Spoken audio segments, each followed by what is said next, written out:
2019లో జరగనున్న ఎన్నికల్లో చంద్రబాబు గెలిచినా ముఖ్యమంత్రి అయ్యేది మాత్రం జగనే. అవును, ఇది నిజంగా జరగబోయే నిజం. బాబు గెలిస్తే జగన్ ఎలా ముఖ్యమంత్రి అవుతారా అనుకుంటున్నారా? ఇక అసలు విషయానికి వెళ్తే ఆంధ్రప్రదేశ్ ముఖ్యమంత్రి నారా చంద్రబాబు నాయుడు ఇటీవల దేశంలోనే అత్యంత పేరున్న ఇంటర్నేషనల్ సర్వే సంస్థతో ఆంధ్రప్రదేశ్లో వచ్చే ఎన్నికల్లో టీడీపీ గెలుపుపై తాజాగా సర్వే చేయించారు. ఆ సర్వే సంస్థ ఆంధ్రప్రదేశ్లోని మారుమూల గ్రామాల్లోకి సైతం వెళ్లి లోతుగా సర్వే చేసిందట. ఆ సర్వే సంస్థ ఇటీవల ఆ సర్వే రిపోర్ట్స్ ని ముఖ్యమంత్రి చంద్రబాబుకి వెలగపూడి సచివాలయంలో అందజేసింది. ఆ సర్వే రిపోర్ట్ లో ఎన్నో ఆసక్తికరమైన, అధికార పార్టీకి ఆందోళనకరమైన విషయాలున్నాయి. ఆ అంతర్జాతీయ సంస్థకి నేషనల్ వైడ్ గా మంచి పేరుండడంతో ఆ సర్వే రిపోర్ట్స్ చూసిన బాబు ఆందోళనకి గురయ్యారు. ఇంతకీ ఆ సర్వేలో ఏముందో తెలుసా? ఆంధ్రప్రదేశ్ లో 78% మంది ప్రజలు బాబు పాలన బాగానే ఉంది అనంటే 80% మంది ప్రజలు తమ తమ ఎమ్మెల్యేలకు తిరిగి ఓటు వేసే ప్రసక్తే లేదు అని తేల్చి చెప్పేశారట. నియోజకవర్గంలో దాదాపు 80% ప్రస్తుత ఎమ్మెల్యేలపై ప్రజల్లో తీవ్ర వ్యతిరేకత ఉంది. దాదాపు చాలా నియోజకవర్గంలో ప్రజలు వారి వారి ఎమ్మెల్యేల పనితీరుపై తీవ్ర అసంతృప్తితో ఉన్నారు. ఈ విషయాన్ని సర్వే రిపోర్ట్స్ లో చూసిన ముఖ్యమంత్రి తీవ్ర అసహనం వ్యక్తం చేశారట.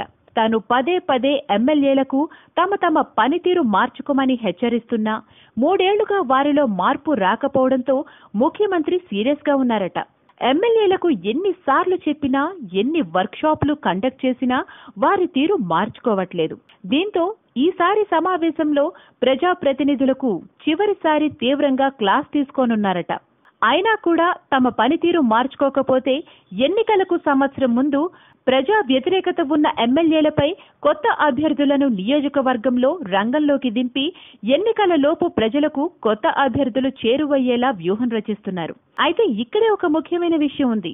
ఇప్పటిదాకా ఎమ్మెల్యేగా ఉన్న వ్యక్తిపై వేటు వేసి ఎన్నికల ముందు కొత్త అభ్యర్థిని నియోజకవర్గంలో రంగంలోకి దింపితే అంతర్గత పోరు, కుమ్ములాట్ల వల్ల టీడీపీ ఎన్నికల్లో పూర్తిగా నష్టపోతుంది.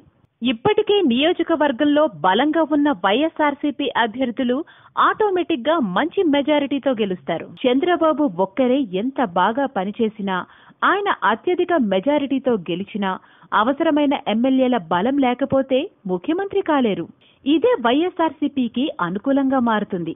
నియోజకవర్గంలో టీడీపీ ప్రస్తుత కొత్త ఎమ్మెల్యే అభ్యర్థుల మధ్య ఆధిపత్య పోరు, అంతర్గత పోరు వైఎస్ఆర్సీపీ అభ్యర్థులకు మరింత కలిసొస్తుంది. దాంతో అనుకున్న దానికంటే ఎక్కువ మంది వైఎస్ఆర్సీపీ అభ్యర్థులు గెలిచే అవకాశం ఉంటుంది.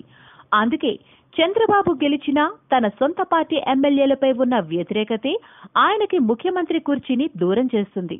ఇక బలమైన ప్రతిపక్షంగా ఉన్న వైఎస్ఆర్సీపీ ఈ టీడీపీ అభ్యర్థుల పోరుతో మరిన్ని ఎమ్మెల్యే సీట్లు గెలుచుకుంటుంది. దాంతో జగన్ ముఖ్యమంత్రి అవడం మరింత సులభం అవుతుంది. అందుకే చంద్రబాబు గెలిచినా జగనే ముఖ్యమంత్రి. హాయ్ ఫ్రెండ్స్, మా టుడే టుమారో యూట్యూబ్ ఛానల్ చూస్తున్నందుకు చాలా థ్యాంక్స్. మరిన్ని లేటెస్ట్ వీడియోస్ కోసం వెంటనే సబ్స్క్రైబ్ చేయండి. అలాగే ఈ బెల్ ని కూడా రింగ్ చేసేయండి. మా నోటిఫికేషన్స్ అన్ని మీ మొబైల్లో వస్తాయి. అలాగే మా వీడియోస్ మీకు నచ్చితే లైక్ చేయండి, షేర్ చేయండి, నచ్చకపోతే కామెంట్ చేయండి.